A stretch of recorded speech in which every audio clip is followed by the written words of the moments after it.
চট্টগ্রামের সীতাকুণ্ড 2 দিনব্যাপী রপ্তানিযোগ্য পাট ও পাটজাত পণ্য এবং বৈচিত্র্যকৃত পাট পণ্যর উৎপাদন বিষয়ক কর্মশালা অনুষ্ঠিত হয়। অনুষ্ঠানত পাট উৎপাদন, পাটজাত দিয়ে তৈরি জিনিসের প্রামাণ্যচিত্রও দেখানো হয়। জুনের 1 এবং 2 তারিখ সকালে উপজেলার কুমিরার গোল আহমদ জুট মিলের সেমিনার কক্ষ 2 দিনব্যাপী এই কর্মশালা অনুষ্ঠিত হয়। বিজনেস প্রমোশন কাউন্সিল, বাণিজ্য মন্ত্রণালয় ও Bangladesh jute goods export association এই কর্মশালার আয়োজন করছে। কর্মশালা চট্টগ্রাম তৃণমূল নারিয়াল সহ 40 জন উদ্যোক্তা অংশগ্রহণ করছে। এটা সভাপতিত্ব করছে বাংলাদেশ জুট গুডস এক্সপোর্টস অ্যাসোসিয়েশনের চেয়ারম্যান এস আহমেদ মজুমদার। কর্মশালাত উদ্যোক্তা তারা বিভিন্ন সুবিধা লয়ে হতা হই। এলাকা থেকে নারীদেরকে নিয়ে গিয়ে তাদেরকে প্রশিক্ষণগুলো দিয়ে থাকি। প্রশিক্ষণগুলো দেওয়ার পরে তাদেরকে আমি আমার এই প্রকল্পে কাজ দিয়ে থাকি।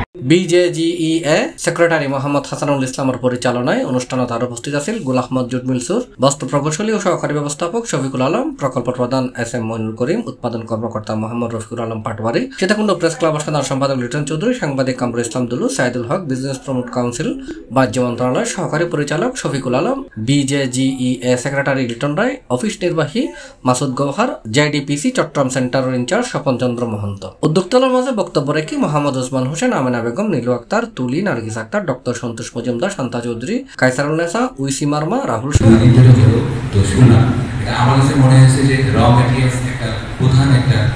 C plus Chittagong.